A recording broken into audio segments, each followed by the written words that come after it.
유명한 부자와 거지 나사로의 이야기입니다. 교회에서 새생명 축제할 때나 이럴 때 많이 하는 거고, 또 어린이 설교에는 단골로 등장하는 건데, 전도사님 요즘 이런 설교 교회에서 해요? 이런 설교 교회에서 해요? 주일학교에?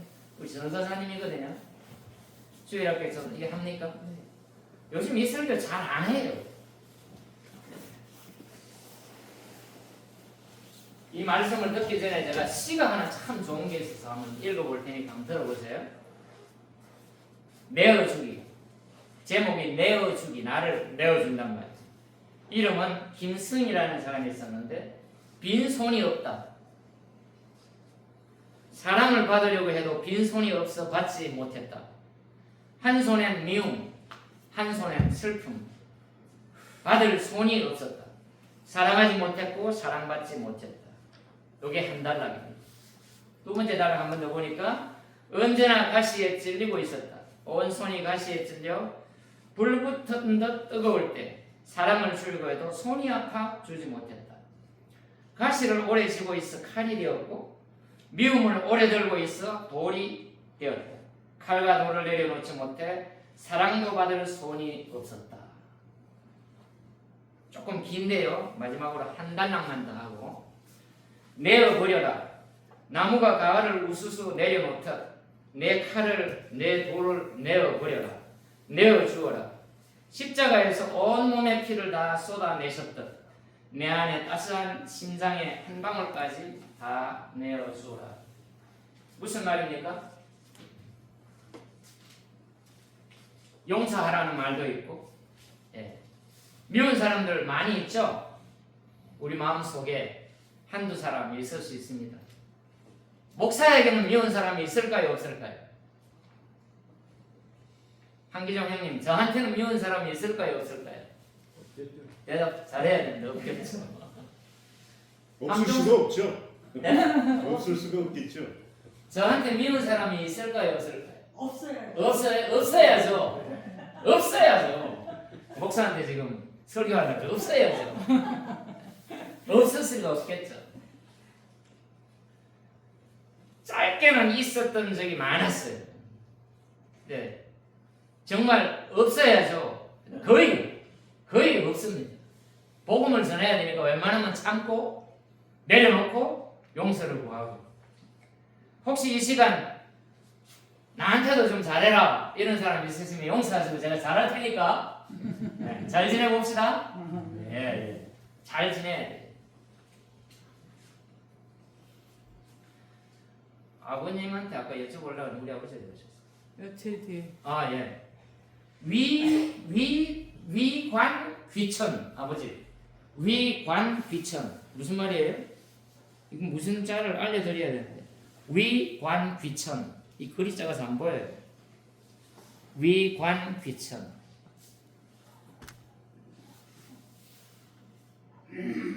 보입니까? 우리 아버지가 저보고 명심보감을 공부하라 그래가지고, 갈대 구멍으로 네, 하늘을 본다. 예, 갈대 구멍으로 하늘을 본다. 하늘을 갈대 구멍으로 보면 되겠어요, 안 되겠어요? 안 되죠. 갈대 알지요, 갈대? 갈대 구멍 이거 안 뚫리랑 말랑 하잖아요.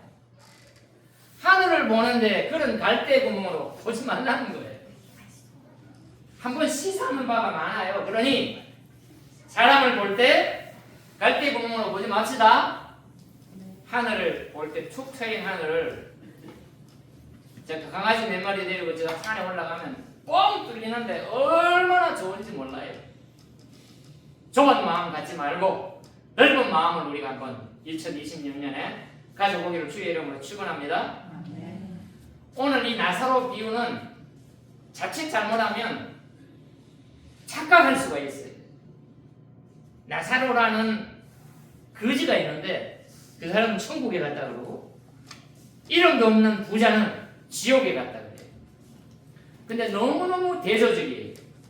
이 성경에도 기록한 걸 보면 일부러 누가복음의 저자가 누가예요? 누가복음의 저자가 부자와 거지를 계속해서 비교해서 쓰고 있어. 거지는 천국에 갔다, 부자는 지옥에 갔다. 거지는 고통 속에 있었다, 부자는 호의호식 하고 있었다. 이런 식으로 계속해서 누구와? 거지와 부자를 비교를 해요. 우리가 지금 이 히브리 문학이나 성경에 기록된 것들을 잘 몰라서 그렇지 성경은 그런 비교를 많이 해요. 그래서 이쪽에서부터 비교를 해오다가 가운데 핵심 내용이 있어요. 동일하게 그렇게 기록되어 있습니다. 미리 말씀드리지만 이 말씀은 부자는 반드시 지옥 간다는 말이 아닙니다. 부자 중에 지옥 간 사람이 지옥이 아니라 천국 간 사람이 많습니다. 성경 속에 아브라함은요 엄청나게 부자입니다. 아브라함 믿음의 조상이잖아요. 그의 아들 야곱도 부자고 이삭도 부자고 요셉은 거의 제국을 먹여 살리는 사람이 그 사람이 부자였겠어요? 부자이지 아니겠어요? 얼마나 부자면 장례를 70일을 치러 70일 장례 기간이 70일이에요. 장례 거리도 어마어마해요. 그러니 부자라고 지옥 가는 거 아닙니다. 가난하다고 천국 가는 게 아니에요. 그 말을 지금 하는 게 아닙니다. 핵심적인 내용은 무관심입니다. 무관심. 한번 따라 해볼까요? 무관심. 무관심. 부부간에도 무관심하면 돼요, 안 돼요? 부부간에 금슬이 좋을수록 관심이 많아요. 남편이 좋아하는 일을 해줘요. 아내가 좋아하는 일을 해줘요. 아버지하고 아들 가운데 이 관계가 좋으면 아들은 아버지를 어떻게 하면 기쁘게 할까? 아버지는 어떻게 하면 아들이 편안하게 할까? 이 부분은 늘 생각을 해요, 안 해요? 우리가 좀 가까이 지내고 싶은 사람, 좀 귀한 사람이 내게 온다. 그럼 내가 신경을 씁니까, 안 씁니까? 신경을 많이 써서. 오늘 핵심 내용은 관심을 가지라는 거예요, 관심을. 그래서 독일 나치하에 있을 때 레지스탕스, 독일에 항거하는 사람들이 많이 일어났어요. 그런데 독일 사람들이 그 항거하는 사람들을 잡아다가 무자비하게 죽였어요.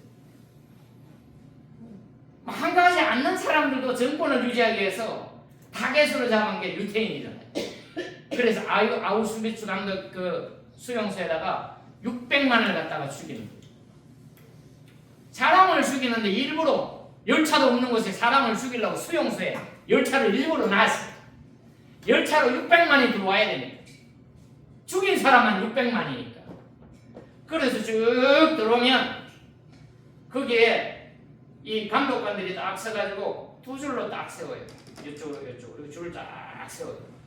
이쪽에 선 사람 먼저 딱 들어오는 사람들 먼 길 오느라고 고생 많이 했으니까 들어가서 옷 갈아입고 따뜻한 물에 샤워하고 쉬려고 합니다. 그리고 이쪽 속에 딱 집어넣는데 거기는 임산부, 노약자, 어린애들, 힘쓸 수 없는 사람들은 이쪽으로 다 보내요. 그래가지고 이 사람들은 먼 길 여행 왔으니까 옷 갈아입고 샤워하고 쉬려고 들어간 자리가 가스로 한꺼번에 다 죽여버립니다. 그리고 남아있는 기운 있는 사람들은 그 사람들을 파묻는 일을 하고 가공해서 비물을 만든다든지 이런 일을 하기 힘센 사람들만 남겨놓고 죽여버립니다.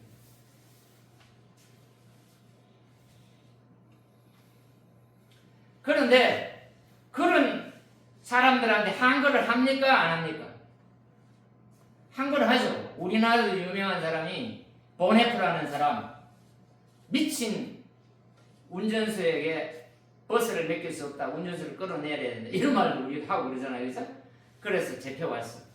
독일에 한거라는 사람을 쭉 잡혀왔는데 어떤 유태인 하나가 자기는 독일에 한거하지 않았고 나는 열심히 장사하고 우리 아이들을 먹여 살리느라고 아무 일도 안 했다고 그랬어요. 그러니 나는 저 사람들하고 함께 무자비하게 나를 죽이지 마세요. 이렇게 하니까 옆에 있는 내시당 산 사람이 그 사람한테 뭐라 그래요? 아무것도 안 한 네가 죽음의 대상이 너무너무 작아. 긴 설교를 해요. 오늘 제가 드리고 싶은 말씀은 우리가 타는 자동차가 중립에 놔놓고 가만히 놔두면 내려막길에 밀려 내려가서 사람을 다치게 할 수도 있습니다. 제가 무슨 얘기하고 있습니까? 무관심하지 말자. 무관심하면 안 돼요. 남편이 무슨 생각을 하는지, 아내가 무슨 생각을 하는지 무관심하지 말고 관심을 갖자 이 말입니다. 그것이 가장 가까운 이웃이에요. 두 번째 가까운 이웃은 아버지, 어머니, 형제들이 되겠죠. 그 다음에 내 이웃에 사는 사람, 내 형편에, 내 처지에, 내 꼬라지에 먼 옆에 사람, 그런 생각하지 말고 나보다 어려운 사람이 있거나 힘든 사람이 있거나 위급한 사람들에게는 관심을 가져야 된다, 안 가져야 된다? 가져야 된다. 나라가 하지 못할 일을 그 관심이 하는 겁니다. 그래서 어려운 사람들이 있으면, 힘든 사람이 있으면 꼭 관심을 가집시다. 어려운 사람 향해서 관심 갖기 힘들면 손가락질 하지 마세요. 왜 저 모양 저 꼬라지로 사냐 이렇게 하지 말고 관심을 가지라는. 오늘 이 부자의 문제가 뭐냐면 무관심이야. 무관심. 부자가 자색 옷을 입었다 그랬어요. 그 당시 자색 옷은 1% 사람들만 입는 옷이에요. 그런데 이 사람은 그 자색 옷을 왜 입냐면 보여주고 싶어서 입는 거예요. 내가 이렇게 귀한 옷을 입는다? 왕들만 입는 이 옷을 내가 입는다? 이걸 보여주고 싶어서 환장한 사람이 가끔 보면 있어요. 그죠? 옷 잘 입은 거 보여주고 싶은 사람, 자동차, 고급 자동차 보여주고 싶은 사람, 내가 부자라는 거 보여주기 위해서 애를 쓰는 사람이 이 땅에는 너무너무 많아요.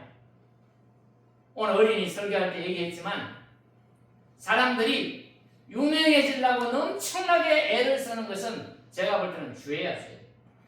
부자가 되려고 엄청나게 애를 쓰는 건 주의하세요. 똑똑해지려고 엄청나게 나서는 것도 주의해요.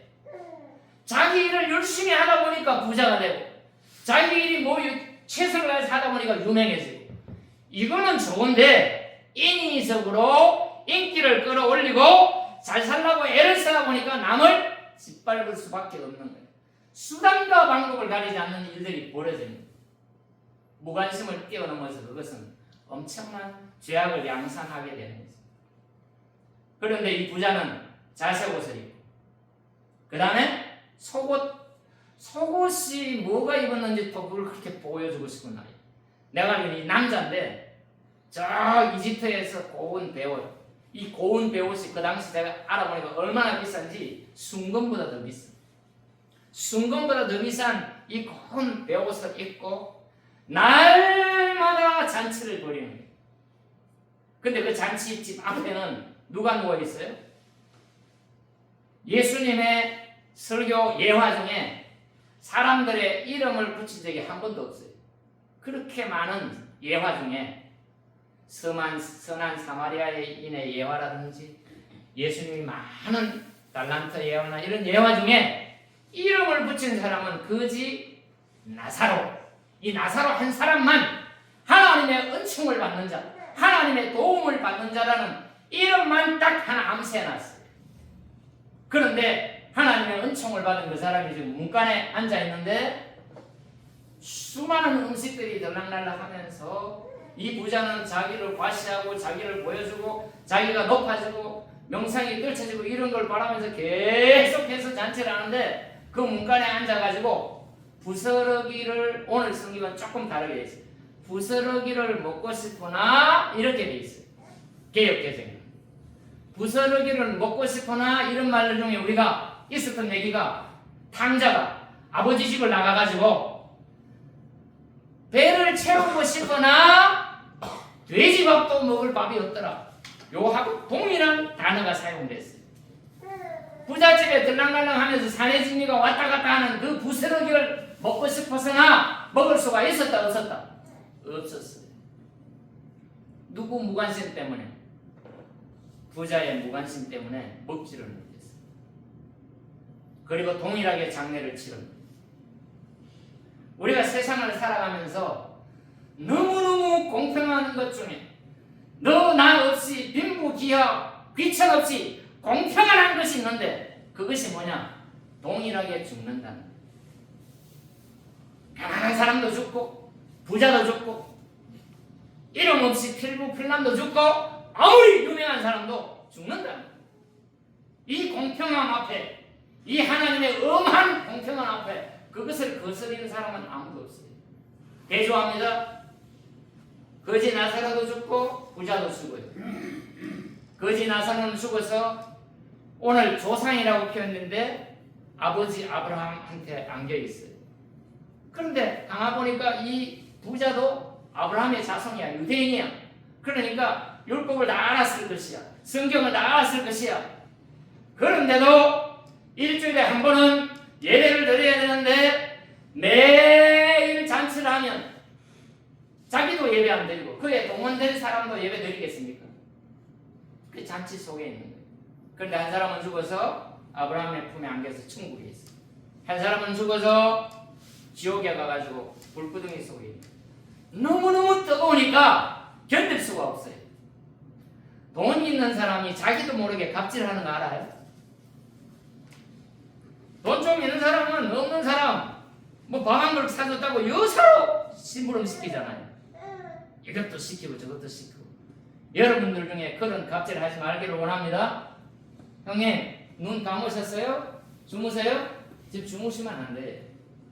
교회 와서 눈을 부릅뜨고 제가 졸지 않는 목사 되게 한다고 그랬잖아요. 졸립니까? 한 사람도 지금 좋은 사람이 없는데 어디로 하고 지금 용감하게 눈을 감고 주무시려고 그래요. 안 되죠. 뭔 얘기 하다 말았습니까? 어디까지 있어요? 네? 갑자기 물정을 들었어요.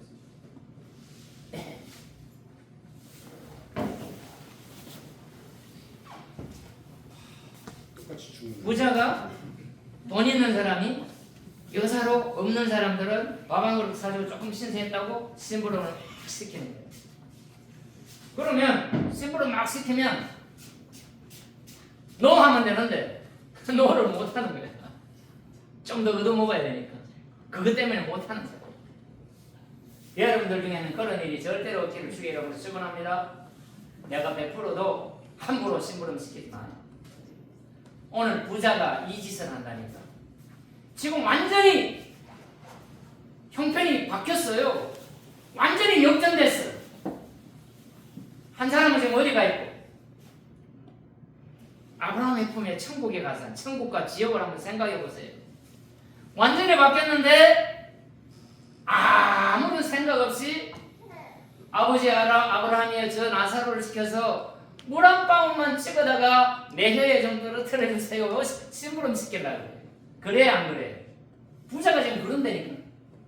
또 너는 그 땅에 있을 때 얼마나 잘 먹고 잘 살았냐.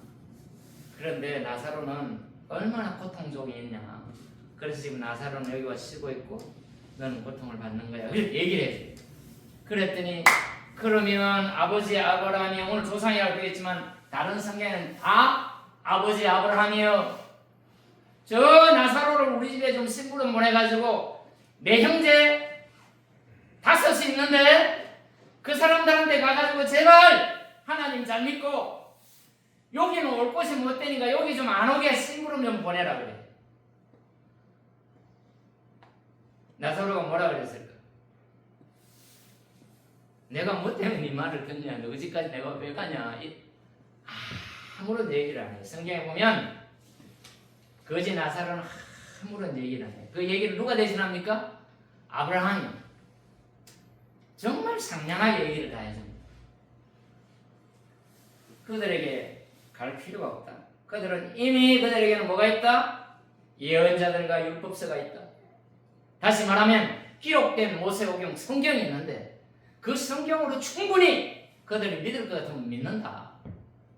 그러니 네가 상관할 바가 아니에요. 죽었던 사람이 살아나가지고 가면 우리 형제들이 믿을 거예요. 그런단 말이에요. 그런데 우리가 아는 사람 중에 나사로, 오늘 거지 나사로 말고 죽었다가 살아난 나사로 있어요, 없어요? 이 지금 예수님의 비유거든요. 예수님의 비유. 예수님의 비유인데 나사로가 죽었다가 살아났는데 죽었다가 살아난 나사로가 있으면 사람들이 믿어야 돼요? 안 믿어야 돼요? 멀쩡한 한 3, 40대 된 사람이 죽었어요. 시름시름 앓다가 완전히 죽었어. 장사까지 치렀어. 그래가지고 천으로 둘둘둘 다 싸가지고 무덤 속에 갖다 집어넣었어. 냄새가 펑펑 나.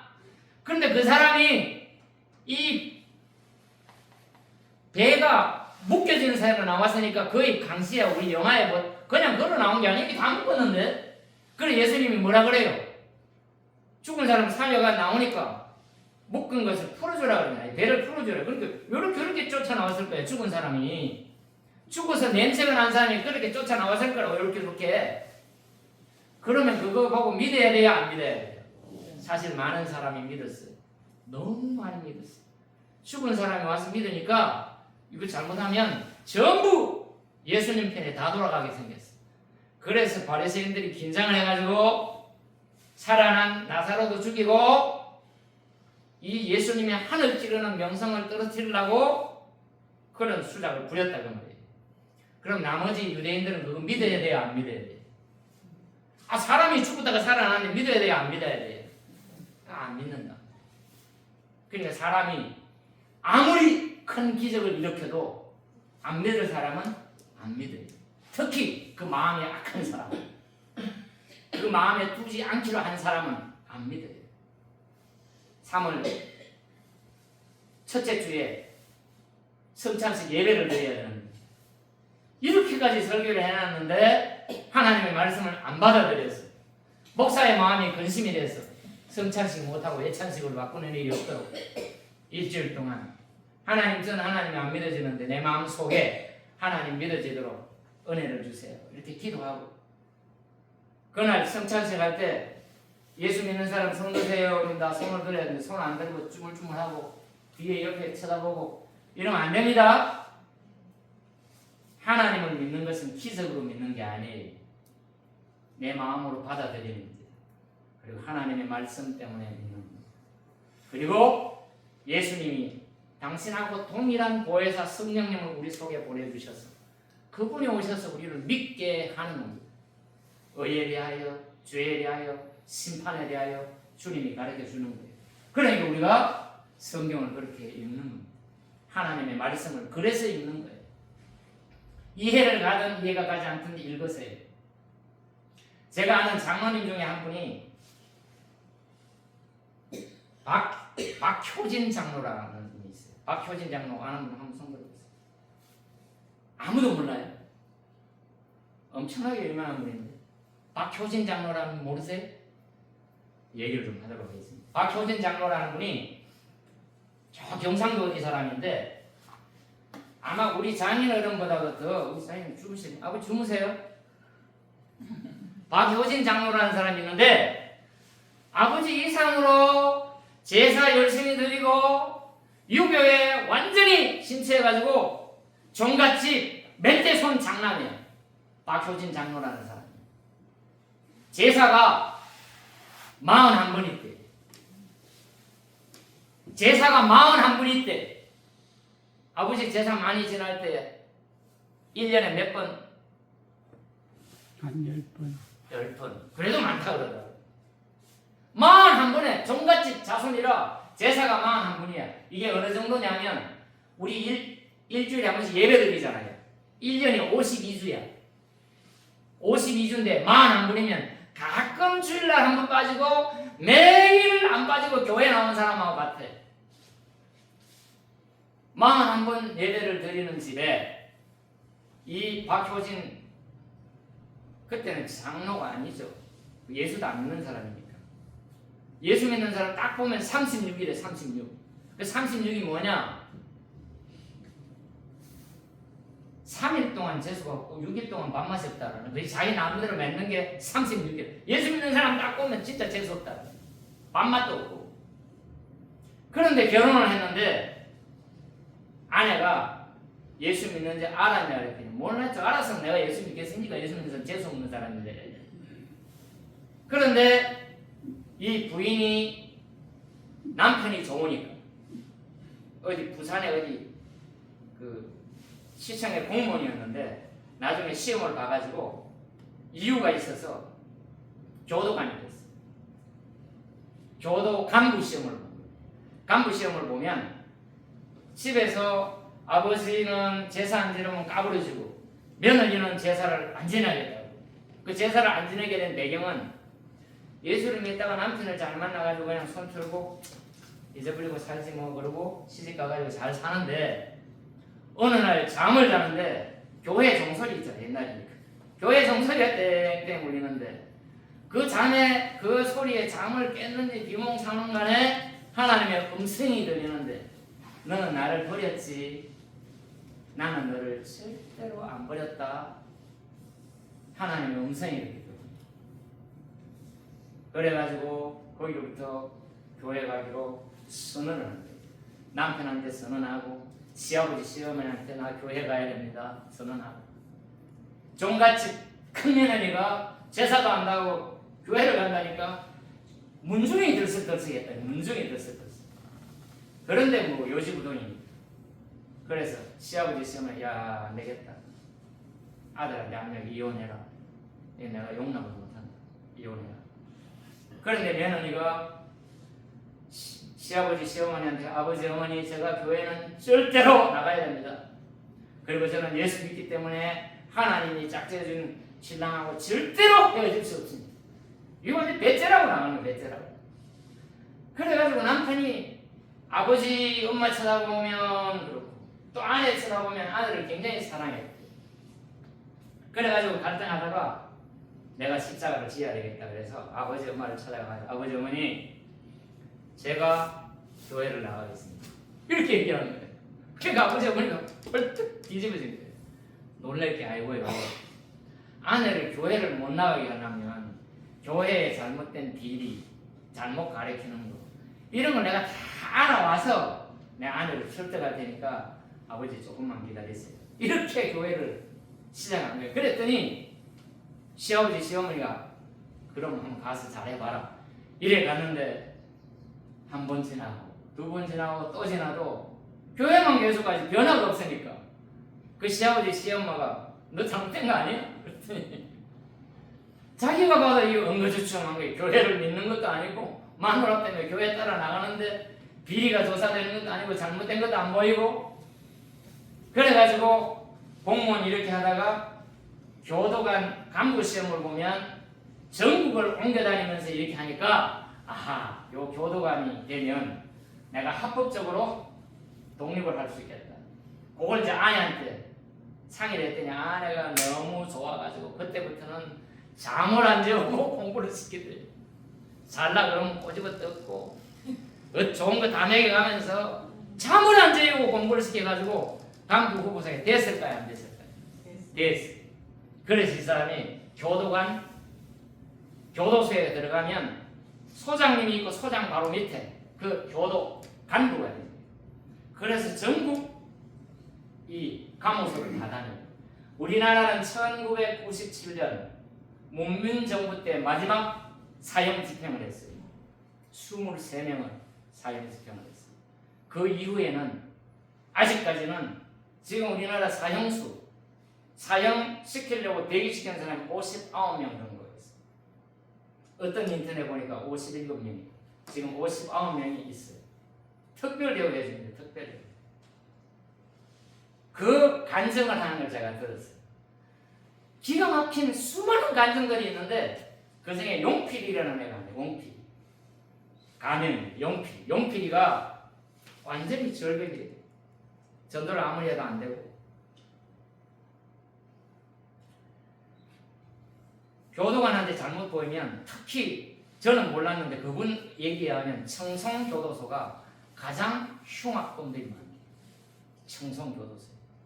어떤 한 사람은 키가 1m 90인데 너무 흉악해가지고 꽁꽁꽁 다 묶어가지고 교도소에 갖다 집어넣는데 빈정대면서 교도관은 빈정대면서 야 박 소장 이러지 반말하고 그래가지고 하도 정량이가 떨어지고 뒤에 딱 돌아서면 뒤에서 뭐가 쿵 소리가 나서 보니까 이마로 철창을 얼마나 세게 받았는지 여기에 다 터져가지고 피가 흘러내리고 그래 교도관이 가다가 돌아서가지고 이상해가지고 손 한 번 봐주려고 야 너 왜 그래?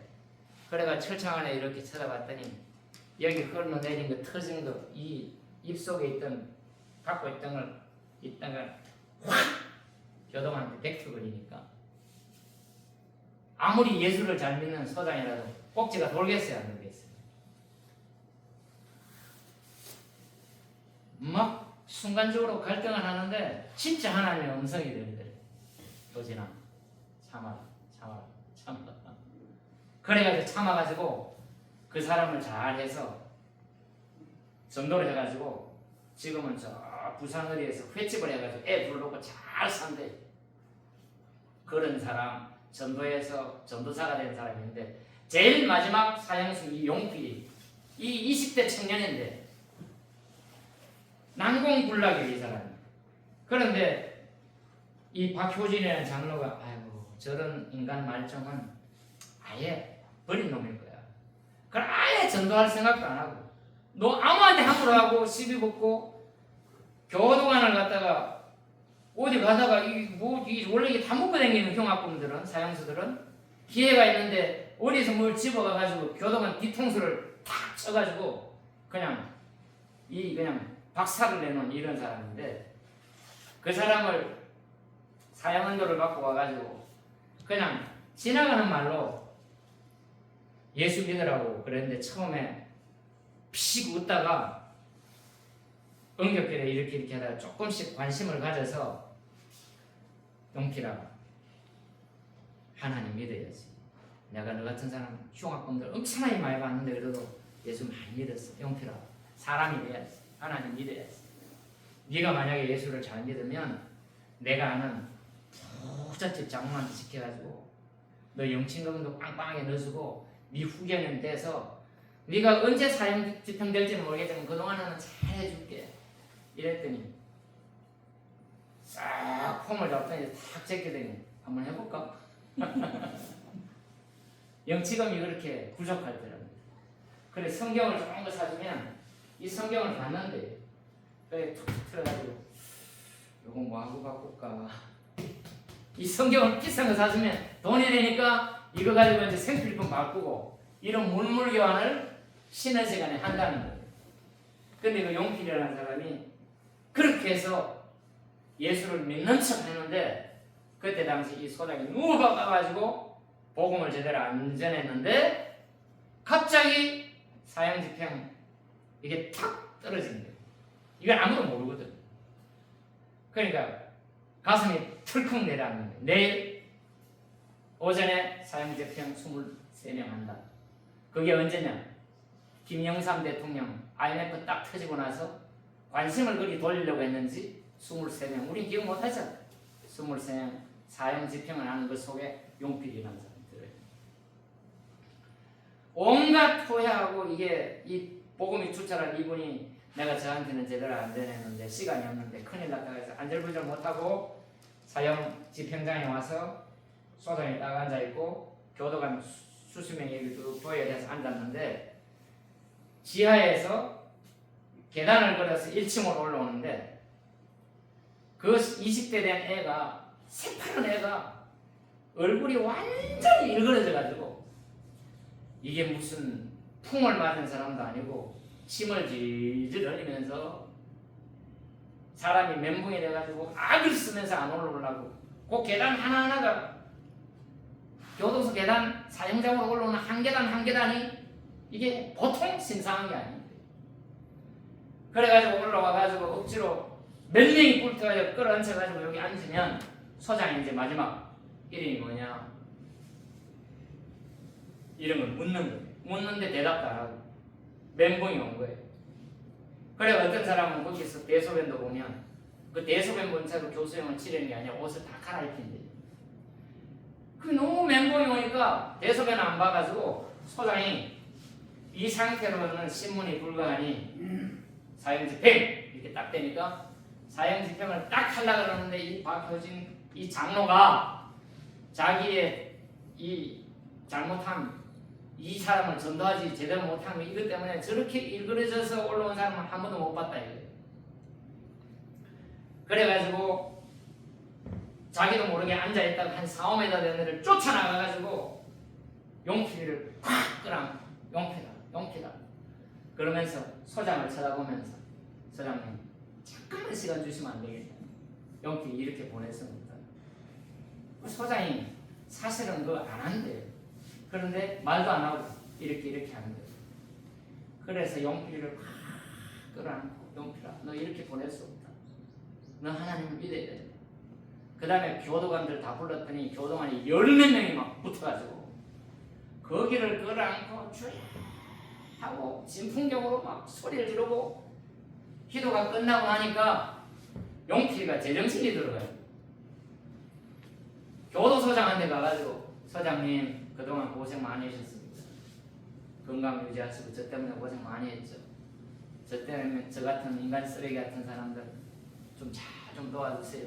이렇게 하면서 교도관한테 인사하고 이렇게 다 바뀌어가지고 예수도 안 믿는 사람이 무슨 찬송을 하나 이렇게 부르면서 앉아가지고 이 교수형 취하는 데 가가지고 이 죽을 때까지 숨이 끊어질 때까지 그 찬송을 부르다는 거예요. 그래서 이 장로님이 천국에 가면 물어보려고 너 그 찬송 찬자로 모르는 사람이 어떻게 그 찬송을 불렀냐. 그런 기적이 나타났다는 거예요. 그런데 그분한테는 이 간증이 한두 개가 아니에요. 유튜브에 들어가서 박효진 장로 치면 극적인 부분들이 너무너무 많이 있어요. 그분이 제일 조심스러운 게 뭐냐면 그 흉악범한테 희생당한 가족들 때문에 자기는 너무너무 걱정이 됩니다. 그렇잖아요? 그 가족들이 얼마나 트라우마가 심하겠어요. 그럼에도 불구하고 사형 집행 그 자리에 하나님의 역사가 그렇게 일어나서 죽을 때는 편안하게 받아들여요. 자기가 사형 집행되는 걸 수십 번 봤는데 아글아글 쓰고 말아글 하면서 온갖 욕을 다 하고 이렇게 죽는 사람들이 있는가 하면 지존파라든지 이런 사람 예수 믿으러 돌아가면서 편하게 나 때문에 죽은 사람들한테 다 용서 구하고 교도관들한테 다 용서 구하고 이렇게 죽는다. 그러니까 그런 용필이가 예수 믿을 가능성이 있습니까? 없습니까? 없지요. 그런 사람들에게도 기회가 나잖아요. 그러니 하물며 우리야 오죽하겠습니까? 우리 주변에 있는 용필이 그런 사람 우리는 못 당하잖아요. 한 사람 한 사람에게 관심을 기울여서 그 한 사람 한 사람 다 귀합니다. 하나님 편에서는 다 귀해요. 부자가 생각할 때 이 당시 부자는 가난한 사람을 보면 얼마나 지지로 못났으면 죄를 많이 해줬으면 조상들이 죄가 많으면 저렇게밖에 살 수 없나 이렇게 생각합니다. 자기 잘 사는 건 자기가 너무너무 어렵게 살고 너무너무 잘 살기 때문에 자기는 부자가 돼서 산다고 이렇게 생각하는 거예요. 그런데 예수님은 이 예화를 하기 전에 바리새인들은 돈을 좋아합니다. 예수님한테 막 빈정거립니다. 그 표현들 하면 콧대를 이렇게 높입니다. 이 중동 사람들은 콧대를 높이는 건 상대방에게 경멸을 표시합니다. 예수님한테 그런 경멸을 표시하면서 돈을 좋아하는 바리새인들이 불의한 청지기에 대한 그 얘기를 하니까 그냥 예수님을 경멸할 때 예수님이 이 거지와 부사의 이 얘기를 하는 겁니다. 이것은 예화인지 사실은 그거는 알 수는 없어요. 학자들이 예화라고 그러기도 하고 실제 사건이라고 그러기도 하고. 그러니 여기는 한 분 한 분은 가난해서 천국 가는 게 아니고 부자라서 천국 가는 거 아니고 우리 교회가 평균으로 보면 조금 목사부터 시작해서 좀 다 가난하지만 하나님을 마음속에 모셔서 그런 용필이가 마지막에 예수를 믿고 천국 가는 것처럼 이 거지가 부자의 문간에 넣어도 개들이 막 핥아요. 그런데 중동의 눈으로 본 예수의 비유 이 두 권을 제 아내가 사줬어요. 봤는데 이 개가 사실은 왜 핥았느냐 그 상처는 거지를 핥으면 아플 것 같은데 치료해 주려고 핥는 거예요. 개가 나쁜 사람들한테는 절대로 핥지 않아요. 그래서 개가 사람들에게 공격을 당하거나 이렇게 살아남은 사람은 새끼를 주로 어떻게 합니까? 개가 보셨어요? 약을 먹고 죽은 개가 돌아오면 엄마 개가 그 새끼 개를 핥아요. 그래서 같이 죽는 경우도 있어요. 저거 봤어요. 개에 치면은 핥을 때 치료가 된다는 거예요. 그래서 자기 아픈 부분도 핥고 자기 새끼도 다 손이 어떻게 해줍니까? 혀로 다 하잖아요. 핥아주면 치료가 된다는 거예요. 문간에 있는 그 개도 그 거지를 핥아주고 위로하는데 사람이 돼가지고 자기 먹는데 바빠서 무관심하지 맙시다. 옆에 있는 사람들 관심을 갖고 하나님 편에 나올 수 있는 그런 작심이가 되기를 주의 이름으로 축원합니다. 기도하겠습니다. 하나님 아버지 감사합니다. 오늘 예수님께서 우리에게 말씀하실 때 그 부자가 문간에 누워있는 그 거지 나사로를 하나님의 선택받은 그 사람을 무관심하고 제가 아무리 후회해봤자 소용없는 지옥에 떨어지고 거지 나사로 이 땅에서 비록 가난하고 비참하고 가련하고 손가락질 당했지만 아버지 아브라함의 품에서 영원한 삶을 사는 것을 보았습니다. 부자라서 지옥에 가는 것이 아니라 거지라서 천국에 가는 것이 아니라 하나님을 내 마음속에 모심으로 내 이웃을 만들어서 그 이웃에게 관심을 가짐으로 주님께서 원하시는 삶을 이 땅 가운데 살아가는 사실교회 될 수 있도록 하나님 은총을 베풀어 주시옵소서. 예수님의 이름으로 기도하오나이다. 아멘.